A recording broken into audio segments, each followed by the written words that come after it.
Does that look okay? Yeah, it looks great. So yeah, just go ahead. And after Lee's talk, please write your questions in the chat box and we will try to address those right away. And if we are short in time, we're gonna address them while we do the Q&A after the two speakers. Thank you, Lee, and now the screen is all yours.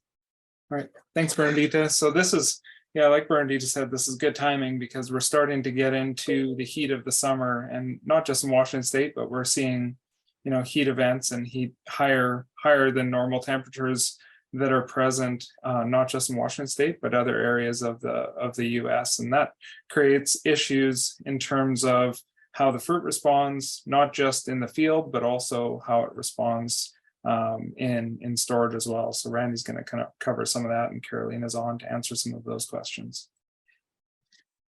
So it's not just sunburn itself, and although I'm going to focus specifically on sunburn, but there are different points in flower and fruit development that heat can impact quality, can impact productivity, can impact overall finish of the fruit.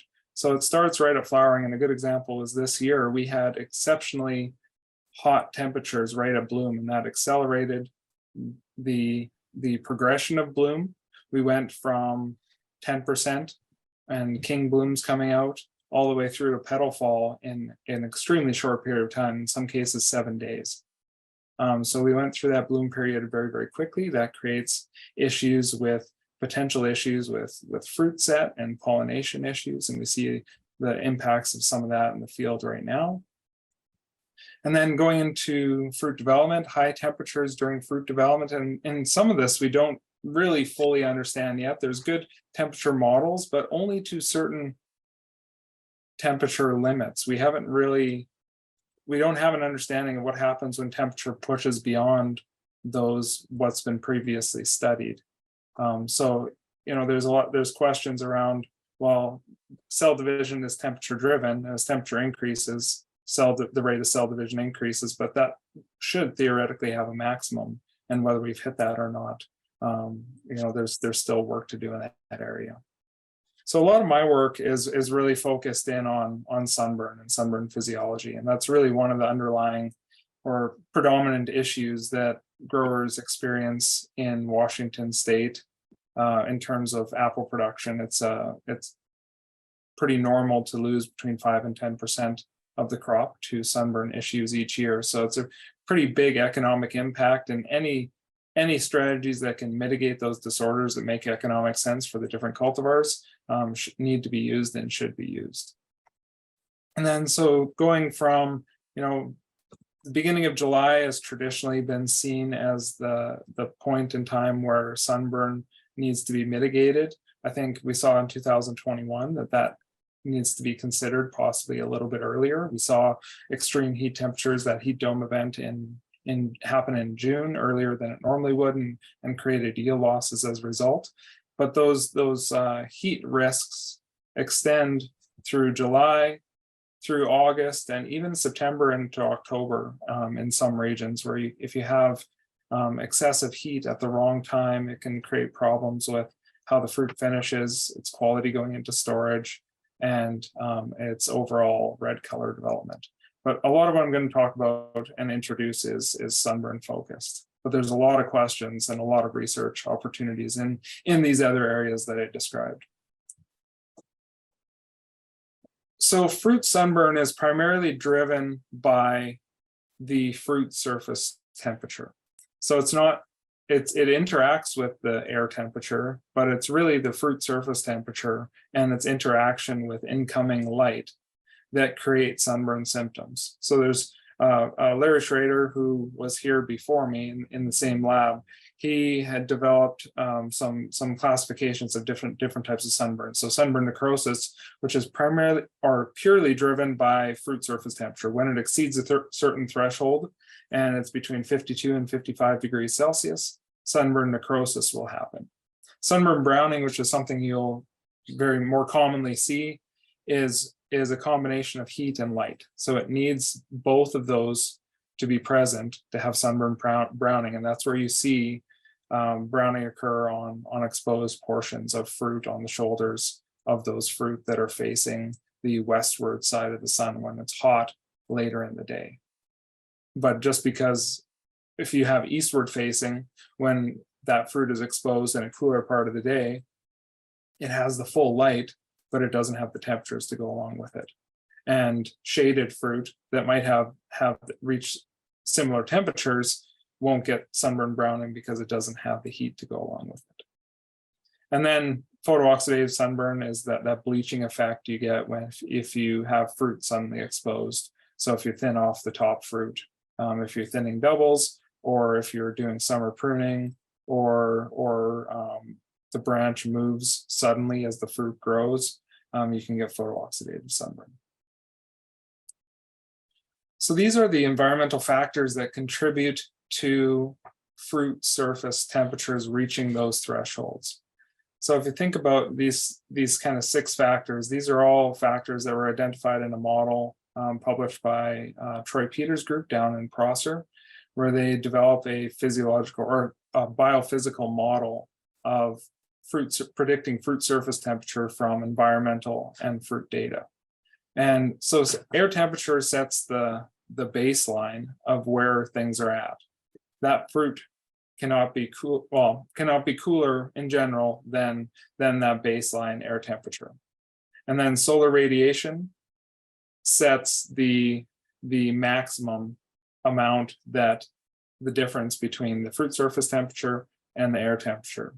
And then as wind speed and relative humidity increase, then you get it brings those temperatures back closer to the air temperature. So when it's a really windy day, even though it might be really hot, the difference between the fruit surface temperature and air temperature is not nearly as high as a really calm day. So when you get these really calm days that are approaching 100 degrees Fahrenheit, or even say a really calm day at 90 degrees Fahrenheit is much higher risk of sunburn than a day that is 98, but with a 15-mile-per-hour wind. So that wind plays a big impact on moving temperature off the fruit to keep it cool and closer to the air temperature. Then apple fruit growth matters, so providing a bigger surface area for warming and also convective heat transfer from the inner part to the outer part. And then fruit maturity, so physiology has a big factor to play in this, that early on, the fruit has active lenticels that exchange air, that transpire, so they lose water, which means they can cool themselves more like a leaf when that fruit is really young. As it gets older and its surface area expands, it develops a waxy layer on the surface, a cuticle, it's less able to cool itself as the fruit surface temperature increases. And then the other factor is that as it goes from being not ripe to ripe, the chlorophyll or the greenness, that green background color degrades. And when it degrades, it loses its ability to dissipate or get rid of excessive solar radiation and solar energy that is reaching the fruit surface. So when it has that green background, it has the ability to use a little bit of that excess light to mitigate some of that heat-related issues. But when it starts to turn and that background breaks down, it loses its ability to dissipate off excess energy. So really, when that fruit is large, near harvest, fully mature is when it is highest at risk of getting sunburn. And then thinking historically, going from low density trees with generally higher vigor, a lot more leaf area relative to fruit, and potential for a lot more shading of the fruit, especially in the inner parts of the canopy, and moving to these high density orchard systems for a lot of really good reasons of why we do that. But at the same time, it does increase the proportion of fruit exposed to full sunlight. And as a result, a greater proportion of that fruit is more susceptible to sunburn. It needs to be considered when you're deciding the economics of what mitigation practice you use change when you go from a low density system or a medium density system to a high density system, because just a greater proportion of fruit are exposed in those high density systems. So in terms of mitigation practices, there's lots of tools that are available to growers. Some are more costly than others, so it will make economic sense for some practices to be used in some situations versus others. So you have and generally kind of three categories of mitigation. You have netting that reduces incoming radiation. You have particle sprays that reflects off radiation, whether it's a UV reflective spray or a color or particle film that reflects off all wavelengths. And then there are cooling systems or water-based cooling systems that include evaporative cooling, hydrocooling, and convective cooling. So convective cooling is one that cools the air around the fruit without actually making the fruit wet. And you see those with the new fogging systems that are available. You have hydrocooling, which has a continuous application of water that pulls excess heat from the fruit and keeps the orchards cool. And then you have evaporative cooling, which cycles the application of water. So it gets the orchard wet. It uses the cooling effect of evaporation of water and transition from a liquid to a gas to pull out excess heat, and then it cycles over and over again throughout the day. So when you look at evaporative cooling, so it's a reduction of fruit surface temperature through evaporation of water from the fruit surface. And this is one of the more predominant ways of mitigating sunburn in Washington State, because we have a lot of water availability. So in areas where water is limited, or they're pulling from wells that have not sufficient quality, evaporative cooling may or may not be able to be used. The transition from a higher volume evaporative cooling system, like you see in these pictures, to a misting or a fogging system reduces water use and makes it more practical for different regions to use those practices. So there are some cooling, water-based cooling systems out there that are now at least more in reach of being used in areas where water might be limiting. Particle films are a good tool for orchards where it doesn't make economic sense to have a netting system, or you don't have the water availability for a cooling system. Using these particle films that reflect off excess radiation, or using UV blockers such as Rainox to provide some level of protection. The challenge is that as the fruit expands, you need to continuously apply that. And then there's also, especially with the particle films, issues in the packing houses of cleaning those particle films off of the fruit before shipping to the consumer. Netting. So my group is along with collaborating with several people at WSU. We've done a lot of work with different colors of net, different netting systems, to look at the effect of netting. And really the primary effect is netting over top, and then the shade percent, whether it's a 10% or 20% or a 30% light reduction. If you're going up to 30%, you're likely going too high, because you're going to induce a shade avoidance response in the tree that increases vigor and creates a lot of challenges associated with a bloom reduction, losses of yield, and kind of shade avoidance type issues. They do double as hail prevention, but again, these are the most expensive system out there. Doesn't matter what netting system is, it's going to be more expensive than the cooling systems, that other cooling strategies that are available. So it really only makes sense for high value cultivars, Honeycrisp or club cultivars, compared to some of the other commodity like cultivars that have lower value. It just really doesn't make sense to use netting, so you need to use other mitigation strategies for those. one of the issues with nets is that in some years where you can have a situation where there's poor red color, particularly if there's a lot, we've seen issues with red color when the nights are warm, netting seems to magnify that response even more. So you need to be careful.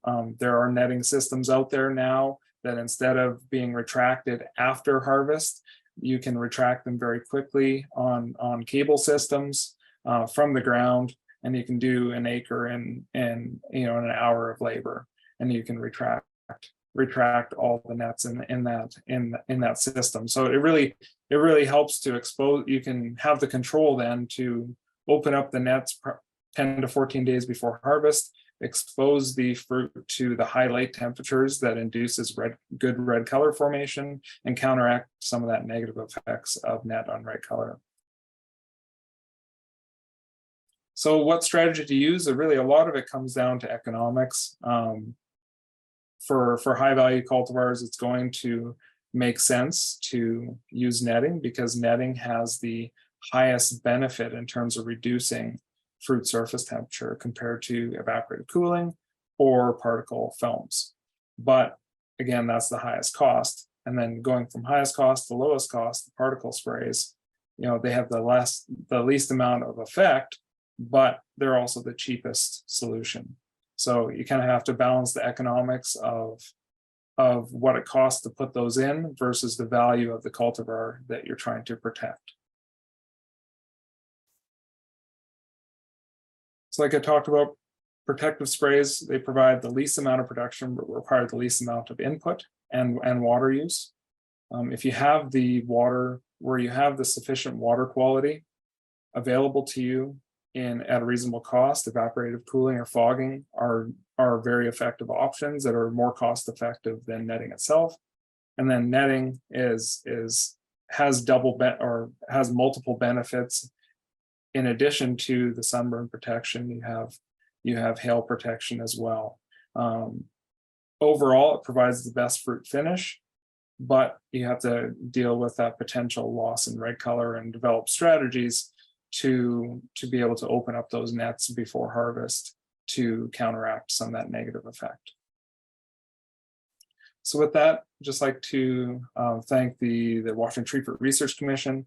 Some of this work was funded by the Washington State Department of Agricultural Specialty Crop Block Grant, and also the WSU Tree Fruit Endowment.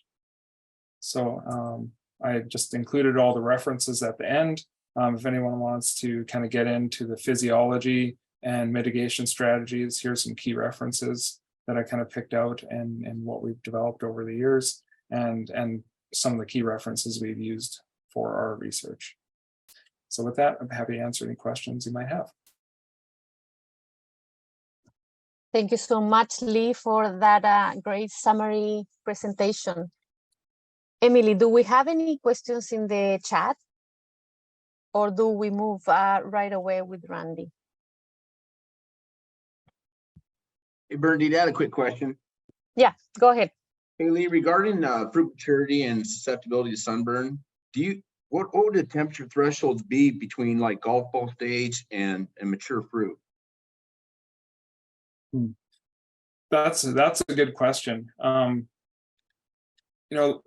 So Larry Schrader was the one kind of did a lot of the threshold work, and that was primarily done on fruit nearing maturity. He didn't do a lot on the golf ball type fruit. From what I've seen, when we've seen light sunburn develop in really small fruit, it can disappear. It can go away as that fruit continues to expand and develop if it's not exposed to more sunburn inducing conditions. The only time I've seen sunburn stay is when it gets beyond sunburn browning into necrotic type, and then it'll never come back from that. In terms of thresholds, I would guess that the thresholds, I don't have any firm numbers, but I guess that the thresholds are higher for golf ball type fruit or smaller fruit that's green and still developing compared to near maturity. It becomes much more sensitive.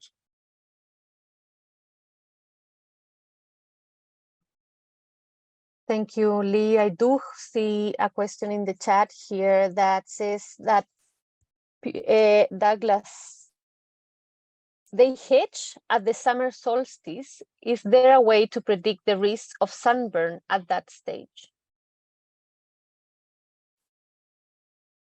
I think based off of temperatures. I mean, if you have temperatures that are nearing sunburn, 90 degrees, I would hold off on hedging. I think you just have to be careful about that.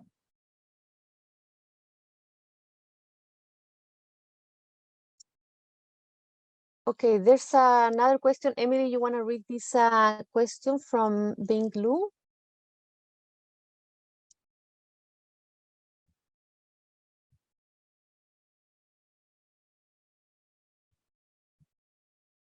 I can Okay, jump in and read that if you want.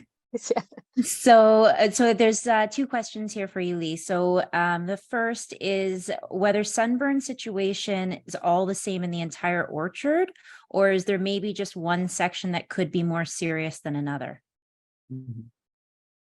Yeah, I think if you have variability and vigor in your orchard, and a lot of orchards do, that they have weak spots, maybe those weak spots also have less ground cover and less vegetative vigor.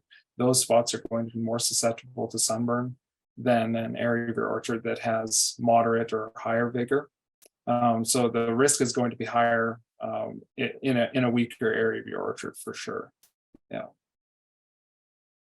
Okay, and then the second question with this, it seems that thermal images were taken for the fruit. Is it meaningful to do thermal imaging of the entire orchard to tell which section has higher canopy temperature than other sections?